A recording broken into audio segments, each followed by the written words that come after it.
Hello everyone, welcome to another vlog. We've just arrived in La Paz, just checked into our hotel. We are gonna go and find somewhere for some late lunch, early dinner. So there's lots of places to eat in this city. If you're a bit of a foodie like Hannah, then you're gonna have a real treat. Apparently there's lots of vegetarian food. We're looking forward to our 48 hours in La Paz. It is one of the highest cities in the world at 3,657 meters above sea level. There's lots of things to do. One of the main things people do is go on it's called the Death Road. There's also the Chalita wrestling, which is basically just the local ladies wrestling. And there's also some day trips to places further out. But look at the view. It's very hectic. Yeah, when we arrived from the bus stop and we were walking along, it was just absolute carnage. My eyes are so weak. We'll take you on our 48 hours in La Paz and show you what we get up to. I forgot to mention the cable car, the one thing which everybody does because it's really cheap and it's really central. It's kind of how the locals get about. They're meant to be pretty good, really good views of the city as well, so we'll show you that as well.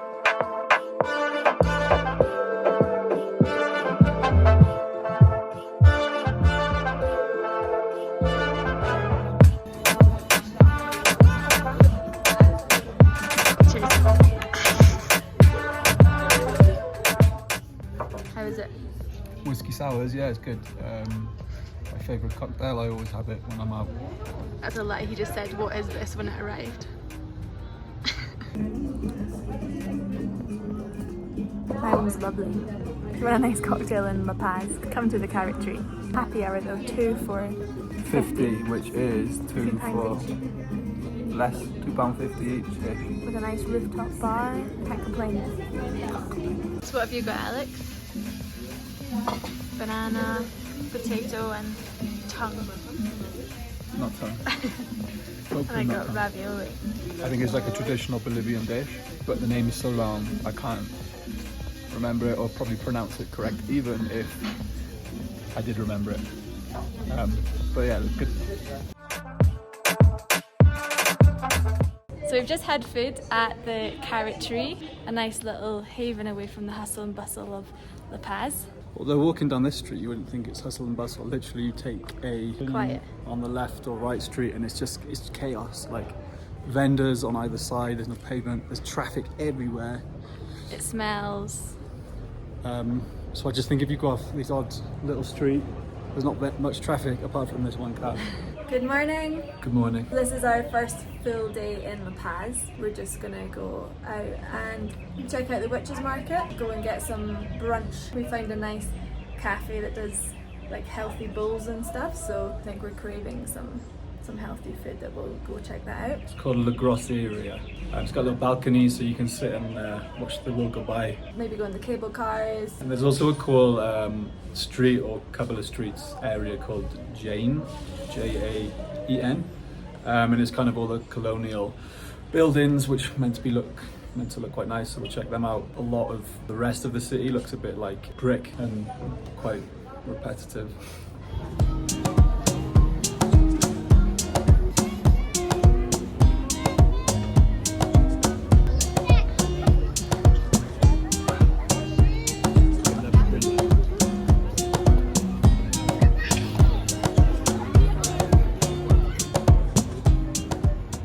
Alex is hungry. But good job we got all this food. There's still a plate to come. Still one more plate. The waffles. So we've come to that cafe that we're talking about. What's it called again? We'll put it in the link below. Yeah. Quite reasonably priced. Got a nice balcony view here. The mountains behind us. They've got soy milk, they've got vegan options, vegetarian options, and we've accidentally ordered 2 hot chocolates instead of 1 because I think 1 came free with the food. And we've got porridge here with honey and nuts and fresh fruit, bread and avocado and cheese, which comes as a deal with the hot chocolate. And we've got pink waffles and ice cream coming as well. What a treat. Here's the third dish, the size of those waffles. I think they're actually the biggest waffles I've ever seen in my life. It did say XL waffles, so. We did. Wow, we're gonna be so full.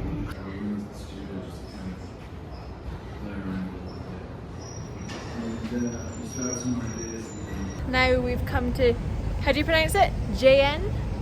JN. Cali, that's back to front, but anyway. Cali JN. It's nice looking street, so we'll show you down here.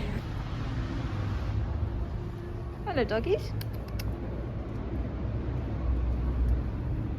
Hello.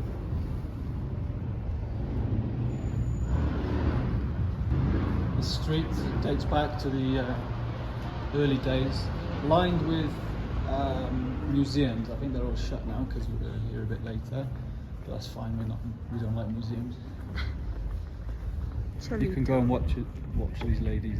It's like a tourist trap wrestle, Chilito wrestling. It's on Sundays at 4 p.m. Tourist trap. Even the tourists who've been said it's not great. Just an hour. So we're gonna give it a miss. Gonna give it a miss.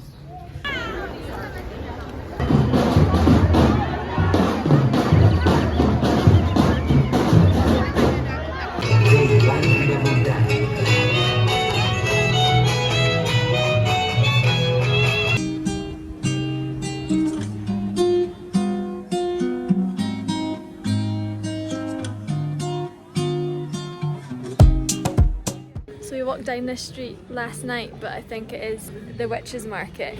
Lots of little markets to look at. Some not so nice things like llama fetuses that are like dried out.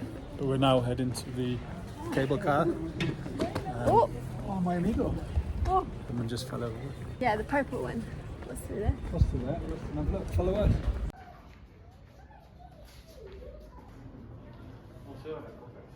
We're just gonna go and check out the Coca Museum. Coca Museo. I think it's 15 Bolivianos to get in, so we're gonna go check it out. Hopefully we get some free chocolate. Coca. For your stomach. Coca samples. No? This is bigger. One beef candy is like a hump on the lips. Ah. And you just swallow it or do you spit? Put in your cheek, Yeah. suck. Only don't bite. Okay. It's good for altitude sickness. Yes. Mm. Because We weren't allowed to film in the museum. I don't know why. I don't know what there was in there which was so secretive from the outside world. The cocaine. So yeah, so he gave us those little bits of coca sweets, and it made my mouth go numb. And apparently, cocaine is used to as an anaesthetic to numb.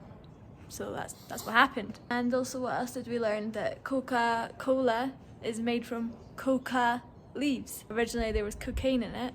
I think I knew that. It made me realise why Coca-Cola is called that. Would I recommend it if you're in La Paz? Maybe if you've got a little bit of extra time.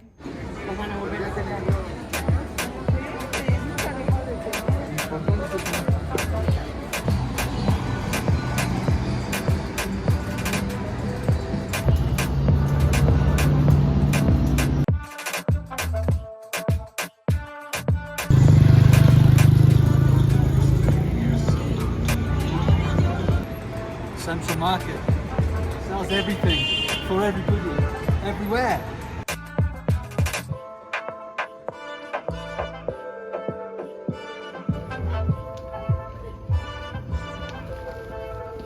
So I need my hair cut, and this is what I'm going to go for. A, B, C or D? I reckon I'm going to go for B.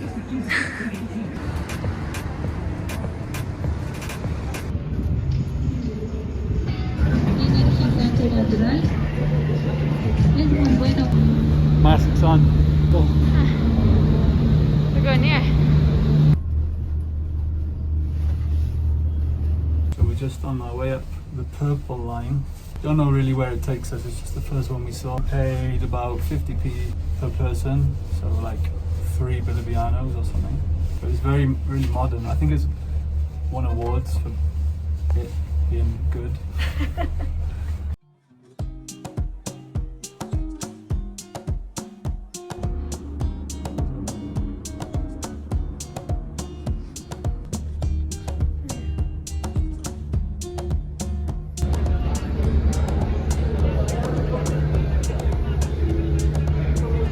We got to the terminal for the gondola cable car thing. I don't know if we mentioned before, but Bolivia are really being extra careful and extra clean. There's always loads of hand sanitizer, like in restaurants or public spaces, and we couldn't get on unless we had a mask, so we had to go and buy some from a lady. So this is the map of all the, it's like the London Underground with the ski lifts. Trying to find where we are, maybe here or maybe here. We don't know where we are. But we're going to try and walk to another line and then go back down to another part of the old town in La Paz. We just got to a viewpoint. You just have to pay 2 Bolivianos, which is 20p or whatever, to get to the top, but oh, we're so high up now. The air is thin. I'm getting so puffed out. Oh, we're still going. It's much colder here. So we made it to the top. No. Well, nearly the top, but I think we climbed enough. Nice views though.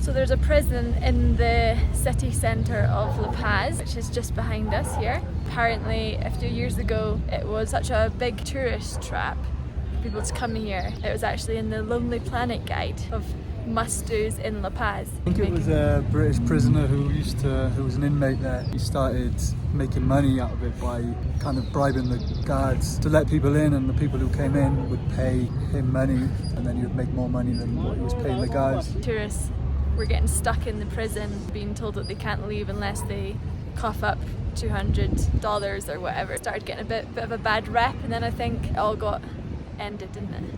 Yeah, so we come here now, but I don't think we're going to be able to get in. And I don't know if I want to go in there. If you Google pictures of it, it looks like a little village, like a little living quarter, like shops, and it looks like there's a cafe, and apparently the prisoners can take their families in to live there with them. But yeah, we'll maybe walk around it and see, but I don't think there's much to see from the outside. So this is it. This is all there is to see, really. Tall wall.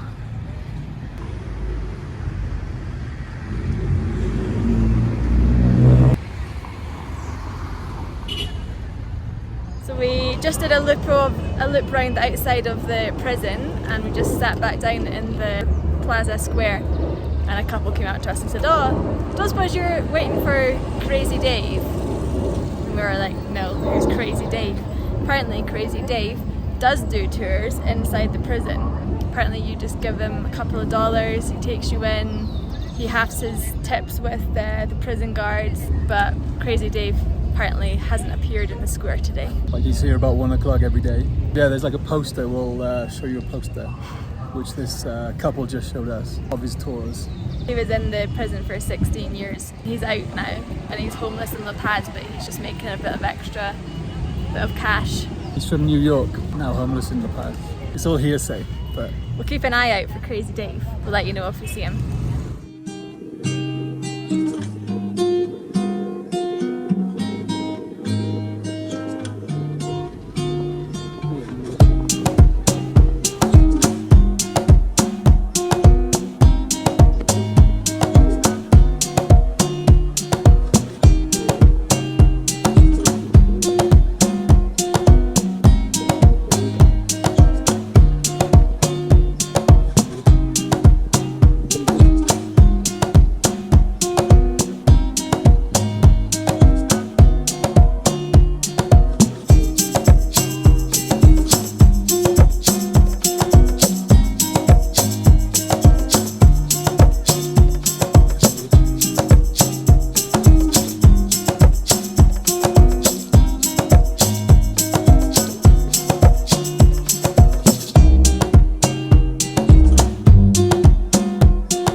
So we found some steps taking us upstairs There's also another flight of stairs. Another fire and some other rooms. And there's the start of the ski lift again. Shall I go up again, or will I fall through? Not sure how much I trust these floorboards. Oh, there's all the beds that people used to stay. Yeah, the wood is not very thick, or maybe a bit old, but yeah, that's where everyone used to stay.